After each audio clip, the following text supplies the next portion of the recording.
gun buyback event. This is something that the city's done for quite some time, for many years. And several years ago, in partnership with Swords to Plowshares, we added an additional component that I think Pina or Dave is going to talk about in just a moment. I wanted to underscore just why our strategy to address gun violence is important. And I acknowledge that every day in the United States we're seeing the impacts of gun violence, and yet again with the shooting in Indianapolis we see that with a mass shooting. Urban gun violence, community gun violence is the majority of the homicides that we're seeing in the nation. And our strategy with the in New Haven to address gun violence is multifold. We are creating a shooting task force to solve many of the shootings that we've had, particularly in the last year and a half, that have been significantly increased because of COVID-19. Many cities are experiencing similar increases. We're increasing our custom visits to individuals that are believed to be potentially involved in some of the gun violence in collaboration with parole and probation. We have increased the number of Project Longevity and Project Safe Neighborhood call-ins. Those call-ins are for individuals that have a background, a criminal background, and are coming out of prison, and the goal is to offer support for individuals to re-enter society and effectively become productive citizens. And one of the things that I'm most excited about is our opening of a reentry welcome center several months ago, where every single person that comes out of prison in New Haven gets dropped off in front of that center, and a caseworker, peer support specialist is there to meet them and connect them with access to resources. The reason this is so important and engaging in the reentry population is so important is because there's over 900 people every year that come out of prison back to New Haven, and it's very difficult for people with a record to find housing, to find a job, to land on 2 feet. It's hard enough for many people in our community to thrive, but the additional barriers that are put in front of people that are coming out of prison make it very, very challenging for them.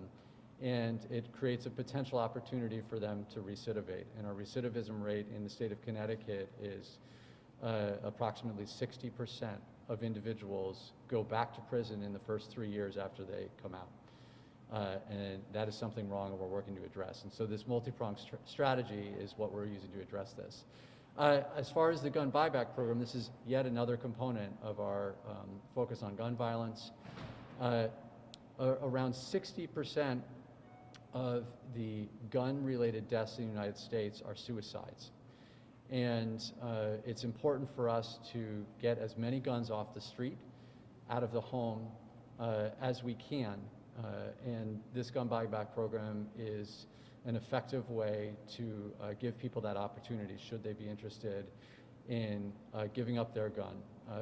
The chief is going to talk about some details of the program, but I'm very grateful for the partnership, particularly with Swords to Plowshares.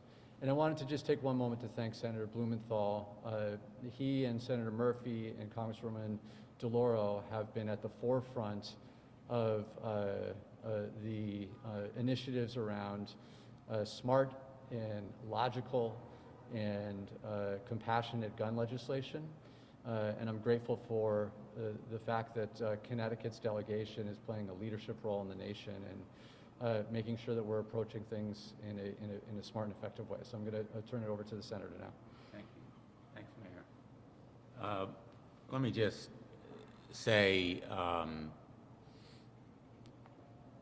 New Haven is leading the state and the nation in its steps to counter gun violence, not only in New Haven, but in the entire region. The programs just described by the mayor are cutting edge.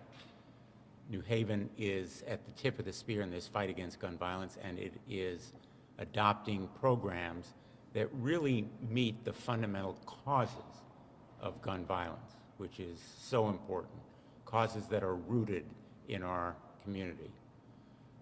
The gun buyback program is a really effective, smart way to get guns out of homes and off the streets. These buybacks started in Connecticut in the early 1990s. I remember well when they started because I helped and initiated them. And they were enormously popular. We got more guns than we had money to pay for them. And in the gun buybacks that have been done since then, most have been enormously effective. What do? They get guns out of homes where many of those guns are simply tragedies waiting to happen. Kids who find them and shoot themselves or others. People who are suicidal, killing themselves. These guns are tragedies waiting to happen.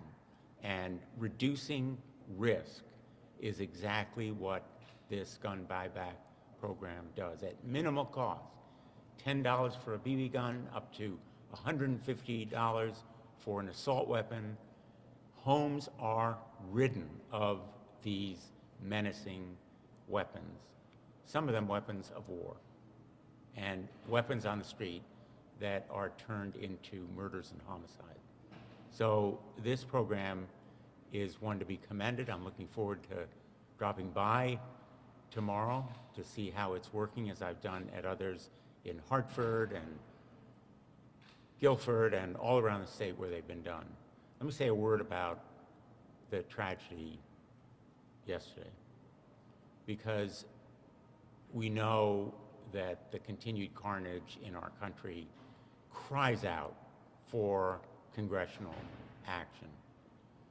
Thoughts and prayers are not enough. We need action from Congress. These kinds of killings resulting from gun violence are happening at the rate of 100 every day around the country. Hardly a day goes by in Connecticut without some injury or death as a result of guns. Just last weekend, a 3-year-old, literally a 3-year-old, was killed in Hartford. More than just thoughts and prayers are necessary in the face of these tragedies. We need action. And the action that Connecticut has shown, strong gun laws, among the strongest in the country, are a great model, but Connecticut's borders are porous. Guns have no respect for state borders. Our laws are only as good as the weakest laws, where guns are sold without background checks, and they are available without red flag statutes. So let me just close by saying we are on a path that could produce good, effective gun violence prevention legislation. There is a path. If only my Republican colleagues will join us. We have reached out with common sense, compromise versions of the House measures that have been passed, and I'm hoping that the ongoing conversations will bear fruit. There need to be results, not just rhetoric. There need to be action, not just thoughts and prayers. And this soul-crushing tragedy in Indiana perhaps can be a marker for going forward. So thank you for having me today, Mayor, and thank you to the Chief and to Swords to Plowshares for the great work that you are doing. And this gun buyback program, I know, is going to be a great success. Thank you. Good morning. So we're very excited to have this is actually our 14th gun buyback. We began the gun buyback program back in 2011, and this will be our 14th. We did not do one in 2020 due to COVID. So while this one is going to look a little bit different, it's still going to have the same success and the same goals. We're looking to get guns off the streets. We're looking to get the guns in homes that people no longer have a use for but don't know where to turn to. guns that could potentially fall into the hands of someone who is having suicidal thoughts, to a child who doesn't understand and leading to an accidental death. And this follows 2018, where Ethan laws was put into place, where it requires different ways to store guns, where ammunition and weapons need to be stored separate. And then it went even further to have storage in your car, specific guidelines for how you could safely store a weapon in your car. So along with taking these unwanted guns in to the police department and providing gift cards as payment for these anonymous guns being turned in, we also have a limited number of gun locks, which we'll be able to give out to families who do have weapons at home that they do want to keep safe, or have someone who wants one. We're very glad to be partnering with Swords to Plowshares, who will be providing these gun locks, and you're going to hear from Pina shortly. But what we want to say is we are having a different type of event. It's going to be a drive-up event like they did in Guilford and in Hartford. It's at 710 Sherman Parkway, the New Haven Police Academy. There'll be officers there to direct you. You're going to drive in. Please put your weapons in the trunk if possible. Pop the trunk. Masks need to be worn. If you want to wear gloves, wear gloves. The officers will come. They'll take the weapon out. They'll bring it inside, make it safe, see what gift card is going to be given for that, and then you'll be on your way. It should be a nice and easy drop-off where people can be safe under the CDC guidelines. And for the senator talked about the gift card amounts. We are taking BB guns, which is first time that we're doing that. $10 for BB guns, $25 for single and double shot handguns, $50 for rifles and shotguns, $100 for pistols and revolvers, and $150 for assault weapons. And we partnered with Swords to Plowshares back in 2017, and we're very happy to be participating with them again in this type of program, because I don't want to steal the thunder. So I'm going to let Pina talk about it when she gets there, about the benefits, the immense benefits of not only having a gun buyback and hopefully keeping people safe in New Haven and the surrounding cities in Connecticut, but how we can then give back to the community. So with that, I will turn it over to Pina, and I'll be able to answer any questions after. Thank you, Chief. Appreciate it. So Swords to Plowshares is proud to partner with the City of New Haven and the New Haven Police Department. As the Chief said it, we've been doing this since 2017, where the weapons that come into the police department after they're vetted and after they're destroyed and deemed unoperable, we take them and turn them into gardening tools and or jewelry. And I have one here to show you what they look like. And so we repurpose them for things that are more useful for them. And then with the tools that we give them to local community gardens to actually cultivate crop and have that turned into vegetables and give those to local soup kitchens. And Dave can talk a little bit more about that as well. We started this at a meeting. Pina and I have both been at the beginnings of the gun buybacks when I was an officer in New Haven, and Pina is a physician and a doctor, but dealt a lot with injury prevention for children.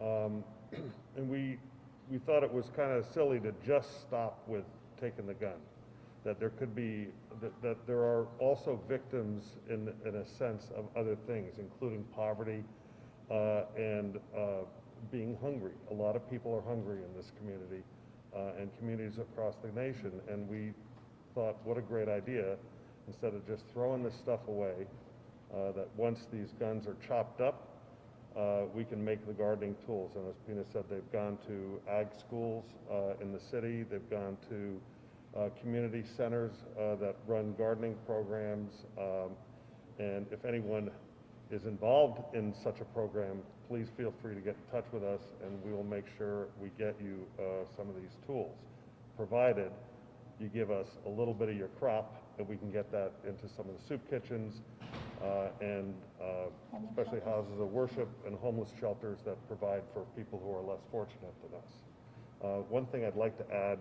is that this gun buyback is anonymous. You do not need to worry about two things. One, being charged with possession of a weapon in a vehicle, provided it is safely in the trunk, and you are en route to this buyback, and that is, of course, for the weapon you're turning in. But it also, that's a very important component, that this is an anonymous relinquishment of that weapon. That's a really Okay. important point, by the way. You know, if you're a felon, if you're undocumented, if you're fearful, no questions asked, bring the weapon back, you get the gift card, no matter whether you are legally in possession or not. So that point is really important. The whole objective here, and this is the way these gun buyback work, and they're the reason why they're so effective. Nobody asks you any questions, just provide the gun. Very important point. Any questions from folks? All right. Thank you. Thanks, everyone. Perfect, great plan. Tina, Yes, sir. your first and last name? Here, give me my card. Give me these two. That's Swords to Thank you. Plowshares. That's How's Matt great. doing? He's doing great. Tell him I said hello. I will. Yeah, Thank you. I appreciate it.